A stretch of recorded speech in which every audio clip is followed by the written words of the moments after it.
America having no safeguards, no federal mandates, and no collective bargaining power, and no adequate nationalized healthcare infrastructure allows these corporations to milk the population for every dollar that they have.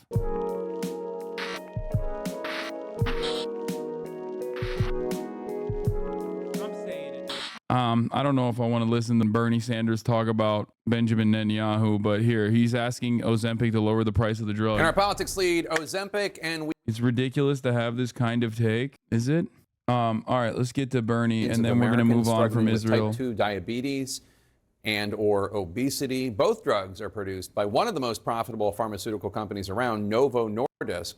The Kaiser Family Foundation looked at prices for these weight loss drugs and found that the list prices are significantly higher here in the United States than in other countries. For instance, Ozempic is $936 a month here in the United States. It's under $200 in Japan, Canada, Germany, and the Netherlands.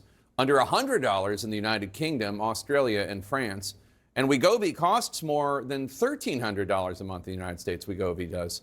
Only around $300 a month in Germany and the Netherlands. Now, one senator wants answers as to why these prices are so, quote, outrageously high.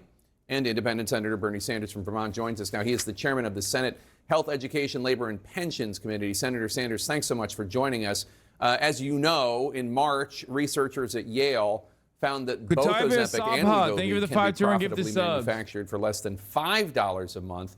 Why are Americans being charged more than any other country for these drugs other than profits? Well, I would use the word greed, but you could use the word profits. Look, you know, Jake, you well know that we are a very politically divided nation. But there is one issue that brings Democrats, Republicans, and independents together. And that is the American people are sick and tired of being ripped off by giant pharmaceutical companies who are charging us not just more than other countries for the same product, sometimes 10, 15 times more for the same exact product. And that has got to end. Now, as you've indicated, Ozempic and Wegovy are very, very important new products. They're game changers that can have a tremendously positive impact on the lives of millions of people. And I really do want to congratulate the scientists at Novo Nordisk for their important work. It's going to save lives all over the world. But this product will mean nothing to an American who has diabetes or dealing with obesity if you cannot afford that product. And that is the case. There are estimates out there that thousands of people will die unnecessarily simply because they cannot afford this product, which is sold so much more expensively in America than in other countries. Second point, if Medicare and Medicaid cover Ozempic and Wegovy, there's going to be a huge increase in spending on those two important federal health insurance programs. In fact, it's going to bankrupt Medicare. So we have got to get a handle on this. I have invited, and he will come, the CEO, Mr. Jorgensen, of Novo Nordisk, to come before the committee and simply explain why he thinks it's appropriate to charge us 15 times more than the people in Germany or the UK. So obviously, I can't defend those prices, and I'm not here to defend. But I do want to ask you a philosophical question, because a couple weeks ago I met Roy Vagelos. Roy Vagelos is a scientist, the former chairman and CEO of Merck. And he told me about how Merck not only developed statins, but helped develop a product. Yeah, I'm not here to defend high medication prices, especially in comparison to all these other countries that have low medication prices. But I will defend it on the philosophical boundaries of how patents actually help these brave and beautiful scientists make a shit ton of money, okay? A philosophical way that I will address the matter, of course. Can we just address the philosophical underpinnings of why it's actually perfectly valid and permissible to, you know, charge whatever the fuck we want to charge? And by the way, the person he is considering to be a scientist, of course, in this situation is just simply a CEO, okay? It's not like the scientists are getting the bag here. It's corporations. Just something to remember. Product that treated parasitic worms. Yep. And Merck ultimately donated the medicine to prevent 55 million Africans from getting river blindness. And I guess my question is, given the costs of research and development and acts like that, what I know are not the norm, but do happen, how does the Senate decide what is appropriate for private companies to charge and what is not? Well, that's a good question. And look, I am not anti-drug companies, as you indicated. I made major breakthroughs in area after area. But let us also not kid ourselves. Right now, drug companies, you have the 10 of the... The answer to this is very simple, which is, the answer to this argument is very simple. Do you personally believe that these drug companies are operating on the same profit-seeking motives in all of these other countries where the price point of the medication is simply lower?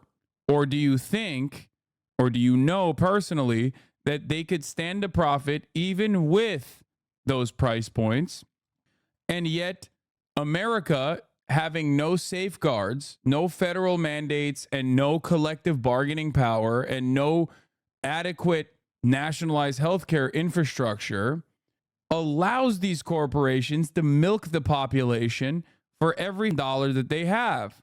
Because it's Econ 101 when you think about inelastic demand. Medication has inelastic demand. Therefore, medication must be price regulated. Or at the very least, you have to have a separate entity engage in an act of collective bargaining in mass purchases. This is what every country with socialized medicine does. Okay? Every country with some form of socialized medicine does this exact same thing, which is why they are able to purchase the medication at a much lower price point. In the United States of America, until recently, it was illegal for the government to do this. Under the Obama administration, that rule changed where the VA was allowed to do this on certain medication, and that obviously was even advocated for and expanded on by the Trump administration, which the Biden administration actually followed through on with their collective bargaining under Medicare for insulin and some of the other drugs. Now, the impact of that is still not seen by all Americans, but the idea that on principle, these drug companies, the idea that on principle, these manufacturers of pharmaceuticals are actually, out of the kindness of their hearts, offering medication at the price points that they offer in countries with socialized medicine. And it's not simply because those countries actually mass purchase it and are always bargaining against the pharmaceutical corporations, ensuring that their prices are kept reliably low so that this medication is affordable or even free, okay, for people that need it, is ridiculous.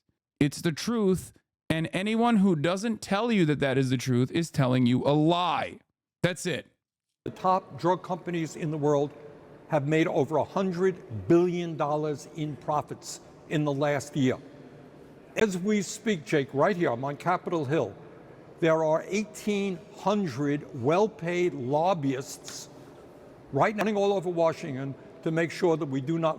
What about the argument I hear that the U.S. prices subsidize cheaper prices in other countries? It is not correct. That is also incorrect. You want to know why that's incorrect? Because the distribution patents for medication, for pharmaceuticals, are literally different. I don't know if you knew this, but a lot of medication and the distribution patents given to specific medication is actually not held in the by the same companies on the global marketplace. For example, some companies will hold the patent for a specific pharmaceutical in NA, which includes the United States of America and Canada, versus the rest of the world, and I believe Japan as well. So companies actually see the American marketplace as a totally separate marketplace. Therefore, there is no subsidization happening. Because if the American market was actually subsidizing the rest of the world, which by the way is ridiculous anyway, why the fuck would we do that? Okay, that would be ridiculous. The EU and the rest of the global marketplace patents would have to also be held by the same company. That also is something that you must consider. Even though most drugs have separate distribution patents, separate companies that own the rights to distribution in different marketplaces. So one company will maintain the ownership of the NA marketplace and Japan, whereas another company will own the global distribution.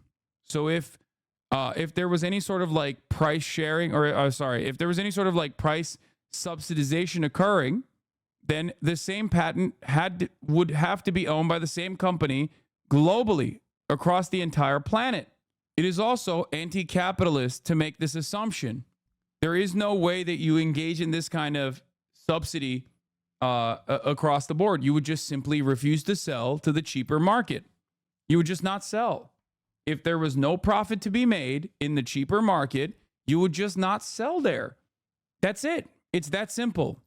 Because at the end of the day, that's just how capitalism works. If you can turn a profit, you go and you sell the product there. You go and you sell the commodity there. There is no gun to your head that forces you to sell drugs in a marketplace that does not have enough money for you to turn profit. As a matter of fact, in many countries with socialized healthcare structures, there are certain drugs that are not available for this very specific reason, unless there's a loss leader or regulatory reasons or whatever. But in general, yes.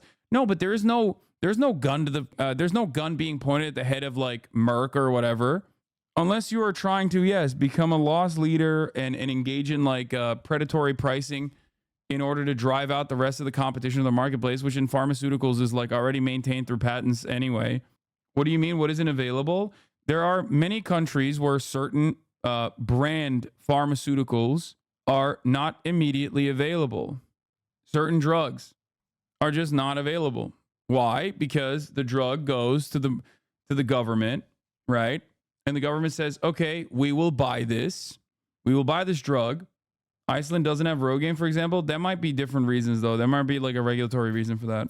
I don't think that's what the chatter was trying to say. He was saying subsidizing like they're extracting. No. The subsidization argument is a very specific argument created by the American Enterprise Institute as a talking point that the likes of Ben Shapiro repeat regularly. So no, I don't think that chatter was saying that. That their chatter was saying they're extracting more from the American population to increase profits overall. In the rest of the countries with socialized healthcare, they have a normal profit margin. The rest of the countries have ridiculous margins. In the U.S., no.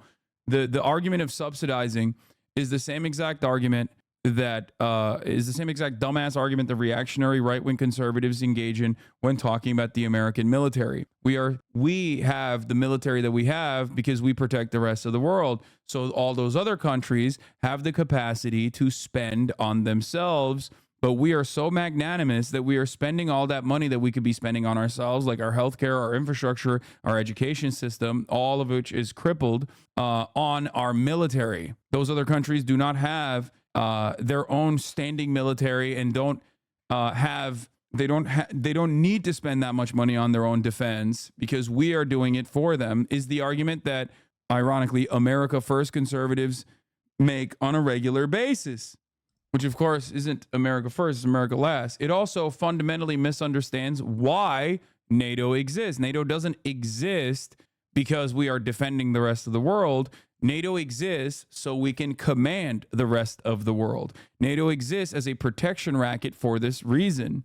But that argument isn't about the profit once made. It's that the profit incentive in the U.S. justifies the cost of clinical trials and whatnot that developed the drug. That argument is also false.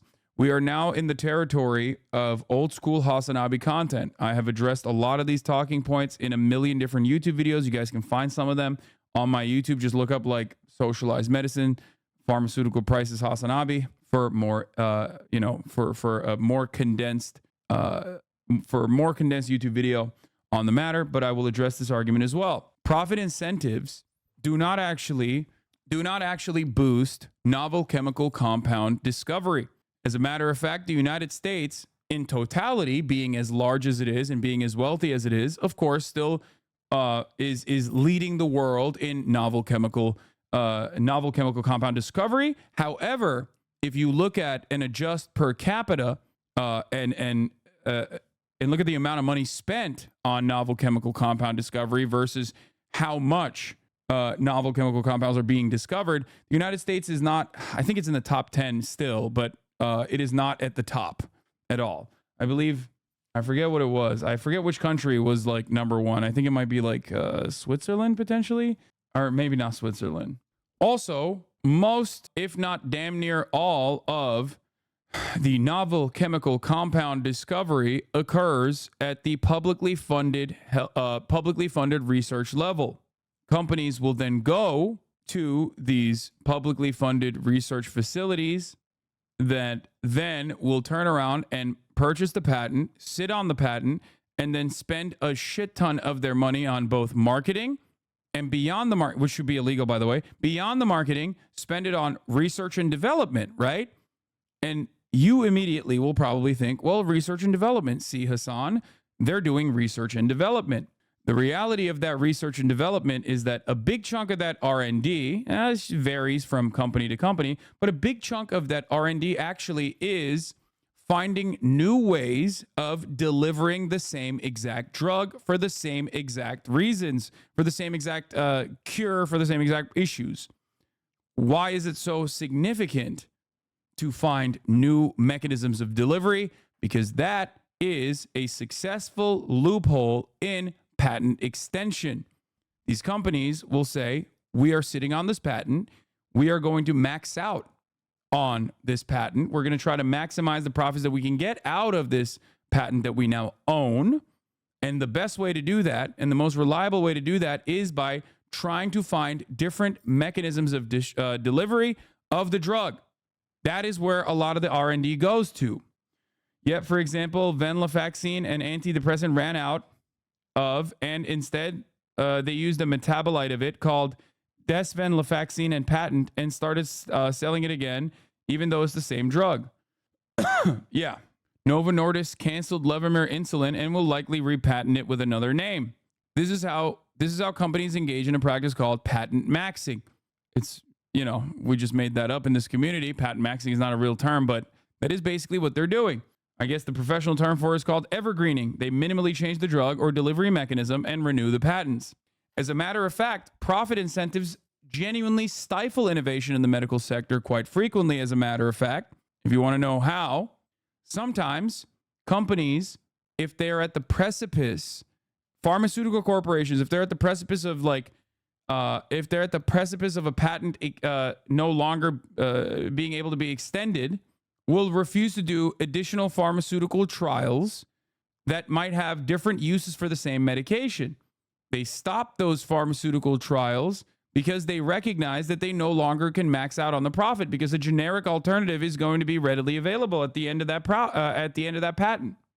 How a drug company made $114 billion by gaming the U.S. patent system. AbbVie for years delayed competition for its blockbuster drug Humira at the expense of patients and taxpayers. The monopoly is about to end.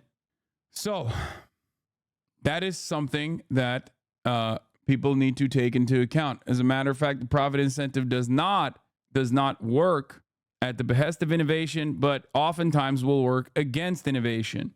Doesn't the reverse of this kind of work against pharmaceutical companies kind of work? It's not exactly the same, but like Kirtland brand stuff will often go to the same exact manufacturers, Advil for the sake of example, and make the same exact thing, but sell it cheaper and call it Kirtland brand instead. Does this kind of work in fighting against it? What you are describing is the process of generics. Once the patent is off the market, once the patent can no longer be maintained by a company, generics come into play. And when generics come into play, the company will either stop completely distributing it, or I guess if they can still make money off of it, they greatly lower the price in order to compete against the generic version. However, due to the patent loophole seeking process that we just talked about called evergreening, this practice takes many decades. And as you know, when you are ill and you need medication, you do not have decades sometimes. That is why we say, that is why medicine is something with inelastic demand, as in, no matter what the supply looks like, people will need it, because if you don't take it, you die. Here is a video from Big Think, how pharmaceutical companies game the patent system. Quote. This is, by the way, this is straight up what people are talking about when they say This is what people are talking about when they say R&D, like the amount of money that pharmaceuticals are spending on R&D is unimaginably high. This is what they're talking about. Now, there's obviously other regulatory aspects of this that make it super costly, like the amount of trials necessary to get FDA approval and the time it takes. There's certainly other aspects of this that make it super costly, but this is one of the major problems. It's by a German economist from the 1700s, and it got translated into a book by a Cambridge professor, and it's called Kicking Away the Ladder. And the idea being is when you reach the top of the ladder, you kick it away so that no one can climb up it. And that's how the laws and the trade rules get framed in intellectual property, is you don't want someone to compete. So intellectual property really is about the political economy of comparative advantage, and who holds the power and who really can then dictate how economies work in this modern economy. Pharmaceutical companies, typically what they will do in the small molecule space, which is the organic chemistry space, so there's a lot of products that are based on small compounds. What they'll typically do is they get the first patent on, and it's the broadest coverage to protect the area that they want to do the research in. And typically the first patent will cover what is happening with this subtitle? Which they screened.